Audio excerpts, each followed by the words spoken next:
The first time I heard the scratching, I thought it was mice. Then it started whispering my name. I was alone in the house. I hadn't even told anyone I was staying there. My dad was 3 states away. The guest room door, always locked, was slightly open. Just slightly. It started last year during winter break. My dad lives in a quiet suburb of northern Illinois, in a house he bought after divorcing my mom. It's not big, just 3 bedrooms, a den, and a finished basement, but it's old. One of those 1950s builds with heavy wood doors and low ceilings, the kind that feels smaller than it is.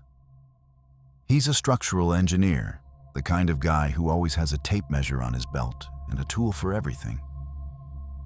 The house looks fine on the outside, but the inside is a mess of half-finished repairs and old carpet smells. I was 18 then, and a freshman in college.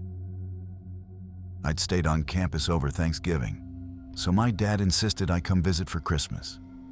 Said I needed to reconnect with my roots. It was meant to be a quiet visit. Just me, him, and his new wife, Nora. Except they left. 3 days before Christmas, Nora's mother fell and broke her hip in Indiana. My dad had to go. I offered to drive back home, but he said no. He wanted someone in the house. The pipes sometimes froze, and his tools were expensive. I'd be fine, he said. Just a couple of nights.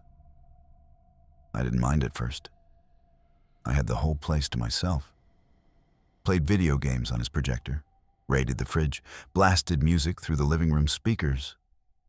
But on the second night, around 2 a.m., I heard something strange.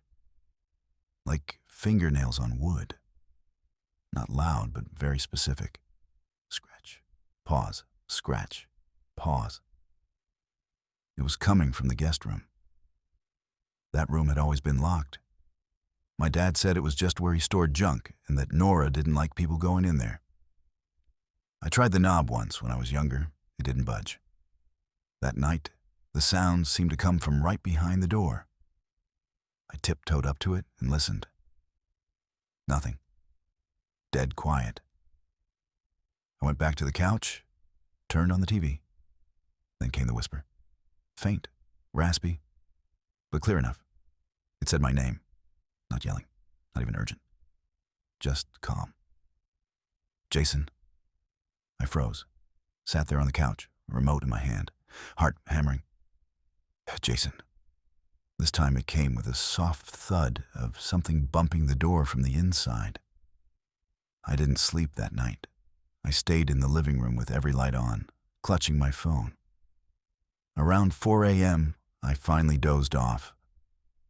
When I woke up, the guest room door was closed again. Still locked, like nothing ever happened. I tried to brush it off, told myself I must have fallen asleep and dreamed it. But I couldn't shake the feeling that something was wrong, that the door hadn't just moved on its own. That night, I called my mom, told her I was thinking of coming back early. She didn't ask many questions, just said she'd be happy to have me. I started packing right after we hung up. Threw clothes in my duffel, grabbed my charger. But when I passed the hallway again, the guest room door was open. Just a crack. I stopped dead.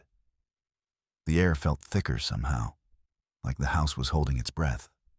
I approached slowly, not even sure why. Maybe just to prove to myself nothing was there. I reached out and pushed the door open. It was pitch black inside. I leaned in, trying to see. The smell hit me first. Musty, old fabric, something rotten beneath it. I reached for the light switch, but didn't find one.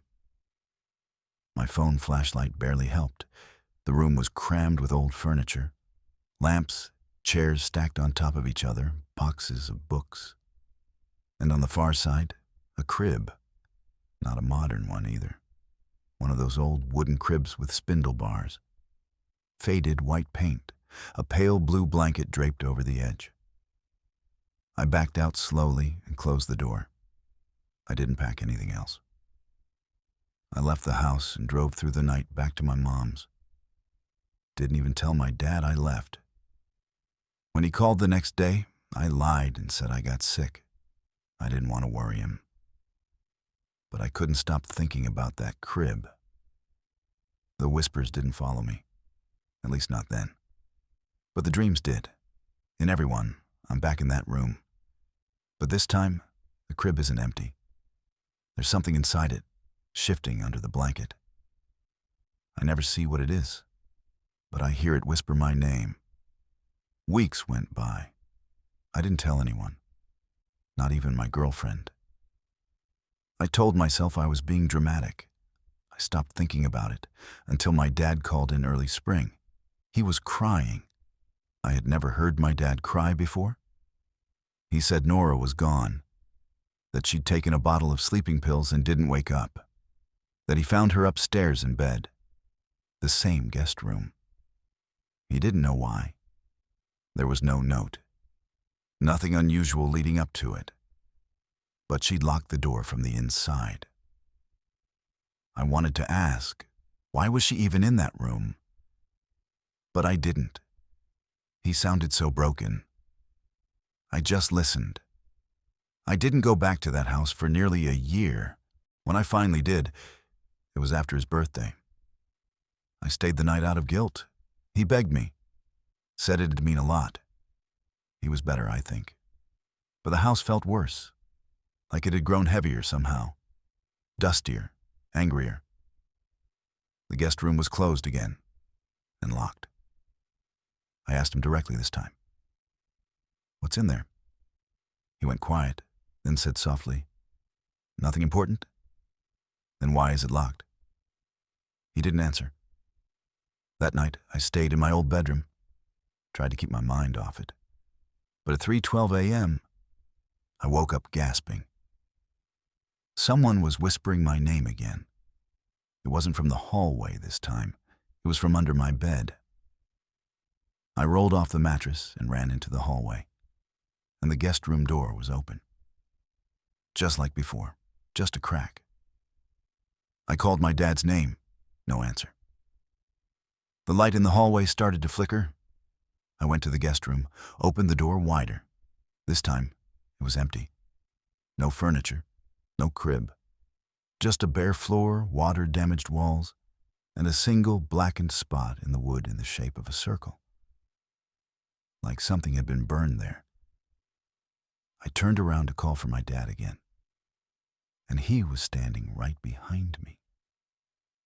His face was blank, like he wasn't even there. He said nothing, just stared past me into the room. "Dad?" I asked.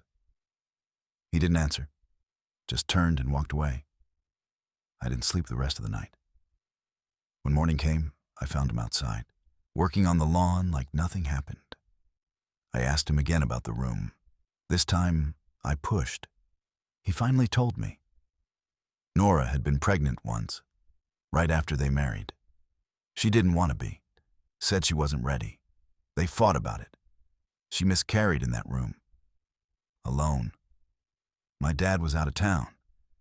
Said he came home and found her on the floor, blood everywhere. They never talked about it again. That crib, it was never theirs. It came with the house. I left that day and haven't been back since. But I still dream about it. The whispers come louder now. Sometimes I wake up and swear I smell that same mildew and rose scent. Like the house still wants something. Like it remembers me. And it wants me to remember it too. My mom pays $75 a month for a storage unit she never visits. It's not in her name, and it's older than I am. I only found out about it because she missed a payment. When I asked her what was inside, she went pale and said, "That's not yours to open." But it was mine. It had my name on it. It happened last fall, just after I turned 20. I'd come home from college for a long weekend, mostly to help my mom catch up on bills and clean out the garage. She's a single parent, always working, always tired, and her finances are held together with tape and prayer. That Saturday, she handed me a stack of unopened mail. "See if there's anything urgent," she said, pouring herself coffee. I flipped through envelopes and found one with red letters on the front. PASTDUEUSTORITCENTER. I asked her what it was. She froze, literally stopped mid-sip. "Oh," she said after a second, "it's nothing. Just junk I meant to get rid of." "Then stop paying for it." "I can't," she said. "There's important stuff in there." She wouldn't look at me after that. I got curious. Later that night, when she went to bed, I dug the envelope out of the trash. Inside was a notice that the unit would be auctioned if payment wasn't received within 7 days. It had my name on the lease. Not hers. Mine. I confronted her the next morning. "You signed this in my name." She got defensive, said it was easier that way, said it didn't matter because she was the one paying. But when I pressed her about what was in it, she shut down completely. "Just boxes," she said. "Old family stuff." "Then why is it under my name?" She didn't answer. The next day, I drove to the address on the envelope. It was a rundown self-storage facility on the edge of town. Rows of orange roll-up doors, cracked asphalt, a rusted chain-link fence. The office was empty. A sign on the window read, "Manager on break, back at 2. It was 2:15. I wandered the lot until I found the unit, number 109. My heart was racing. I didn't even know why. I wasn't expecting anything, but something about it made me uneasy. I tried the handle. Locked.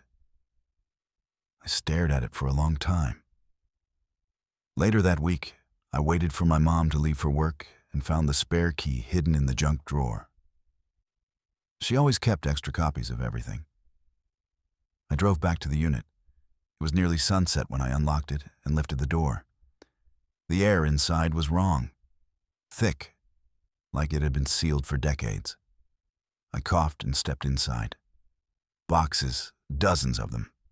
Unmarked, dusty, taped shut. Some furniture too, a small desk, a broken mirror, a crib. I froze when I saw that. The crib looked old.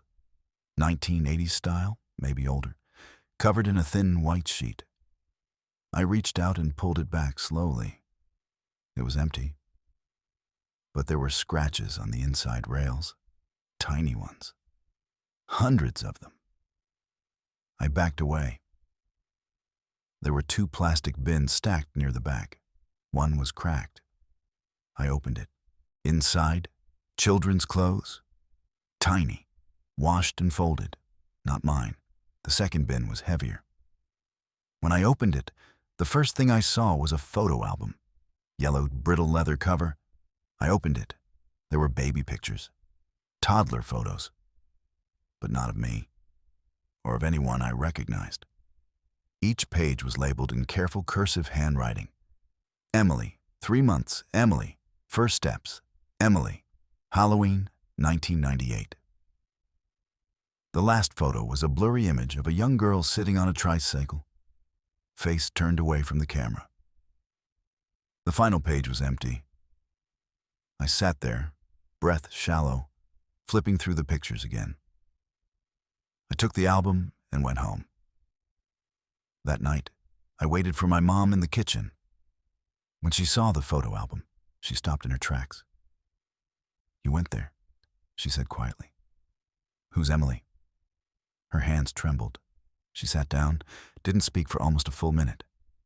Then she said, "You had a sister." I felt my throat close up. "What?" "Before you were born," she said. "I was young, barely 19th. Her name was Emily. She died before you turned 1. I waited for more. She didn't give it. "How?" I finally asked. "She drowned," she said. "I was in the other room. She climbed into the tub." I just stared at her. She wasn't even 2, she said, voice cracking. I don't remember most of that year. I couldn't throw her things away, so I kept them. But why put it in my name? I thought, if something happened to me, it would go to you. It would stay in the family. I didn't want anyone else getting it. I wanted to believe her.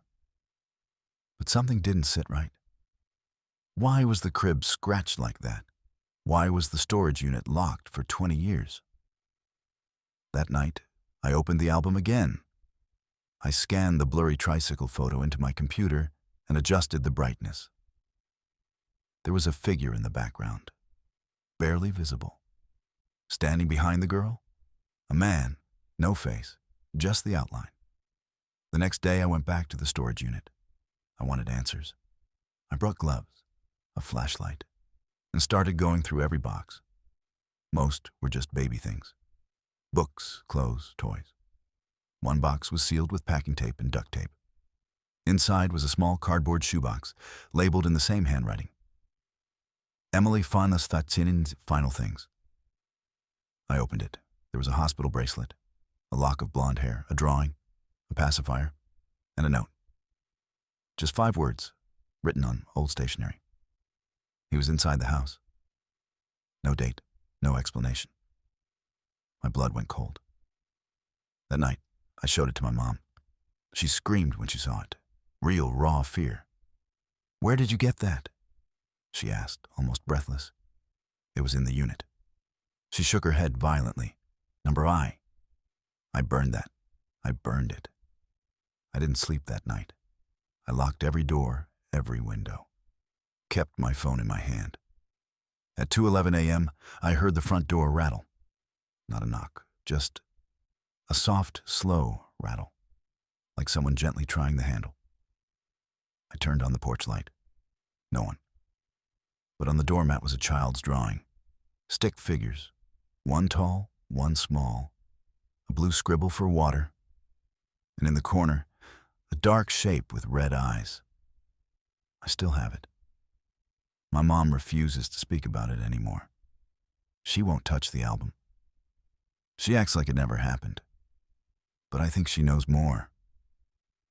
I think she's afraid that whatever happened to Emily wasn't an accident. And whatever it was, it never left. There was a door in the basement that we were strictly told never to open. No explanation, no key. Just a rule burned into our heads from the day we moved in. Don't touch it.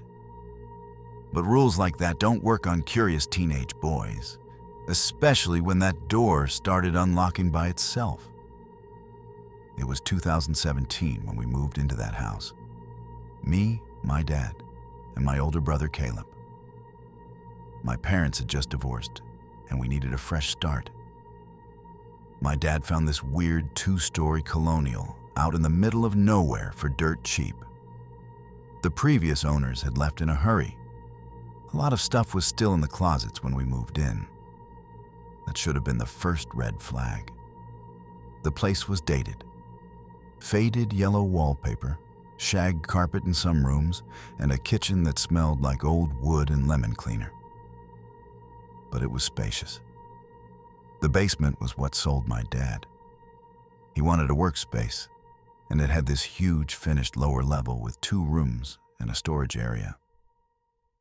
One of those rooms had a heavy wooden door with no knob, just a deadbolt on our side. And right above the frame, someone had scribbled in marker, "Do not open." I remember laughing when I saw it. Is this a horror movie or something? My dad didn't laugh. He stared at it for a second and then just said, "That room stays shut." Seriously. Caleb tried the bolt that night. It wouldn't budge, like it had rusted shut from the inside. He made a joke about it being a wine cellar or maybe a panic room. But we left it alone. For a while, weeks passed. We adjusted. My dad started a second job. Caleb and I spent most of our time after school playing games in the basement. the locked room became part of the scenery. But then, little things started happening. It began with a sound. Late at night, when everything was quiet, I'd hear something faint from downstairs, like dragging, slow, uneven. It always stopped the second I moved. I thought it was Caleb at first, but one night he was asleep on the couch next to me when I heard it again. Then came the smell. It was sharp, metallic, like old pennies soaked in bleach. It would hit randomly, strong for a few seconds, then gone. Like someone opened a sealed container and shut it again. We told our dad. He waved it off, said it was probably mildew in the walls. "It's an old house," he kept saying. But then the bolt started moving. It was a Wednesday night in November. I was up late finishing a paper on my laptop in the basement when I heard a loud click. I turned and saw the bolt on that door had unlatched. I froze. It hadn't opened, just unlocked. I stared at it for probably 10 minutes before finally walking over and sliding it back into place. I didn't sleep that night. The next day, Caleb asked if I'd messed with the lock. "No," I told him. He nodded. "It was open this morning." Things escalated fast after that. The bolt would unlatch by itself almost every night. Sometimes while we were watching TV. Sometimes when we were upstairs. We started stacking boxes in front of the door. I even taped a line of flour on the ground to see if it moved. It did. Twice. We begged our dad to seal the door. He wouldn't. Said we were being dramatic. "I'm not spending money boarding up a door because you two watch too many creepy YouTube videos." Then one Saturday afternoon, Caleb decided we should just open it. "I want to see what's in there. Just once. If it's empty, we can stop freaking out." I didn't want to, but I followed him anyway. The bolt slid open easier than ever. The door groaned as he pulled it back. Cold air rushed out like we'd opened a freezer.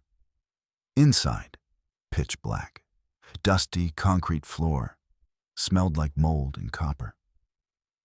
We used our phones for light. The room was maybe 12 feet across.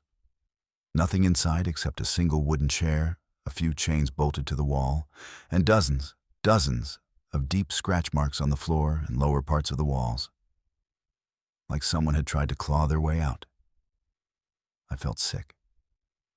"Okay," I said. "We're done." We shut it, relocked the bolt, and never told our dad.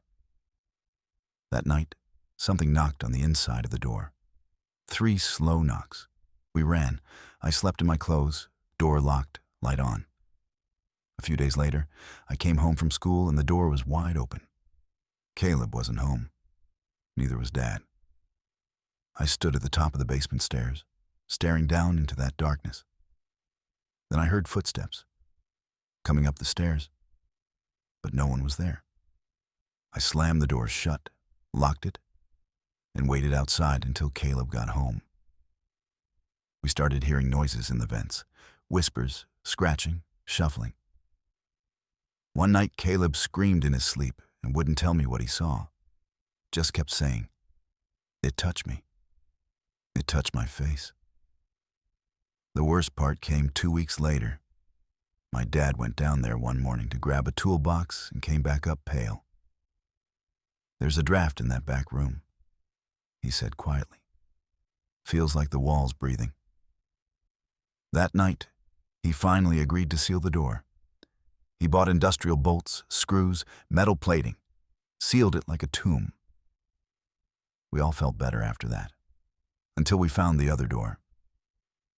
It was in the garage, behind an old set of shelves, a tiny crawl space with another locked door, same size, same warning above it. "Do not open." We left it alone. In 2019, we moved. Dad sold the house to a young couple. We didn't say anything, just handed over the keys and walked away. Last year, I got a message on Facebook from a guy I didn't know. His profile said he lived in that town. He wrote, "Hey, did you used to live at address? We bought it in 2020. Weird things have been happening, especially in the basement. My son said there's a man living in the wall, scratching at night. Do you know anything about that back room?" I never replied, but sometimes I dream about it. Not the room, the chair, sitting there, waiting.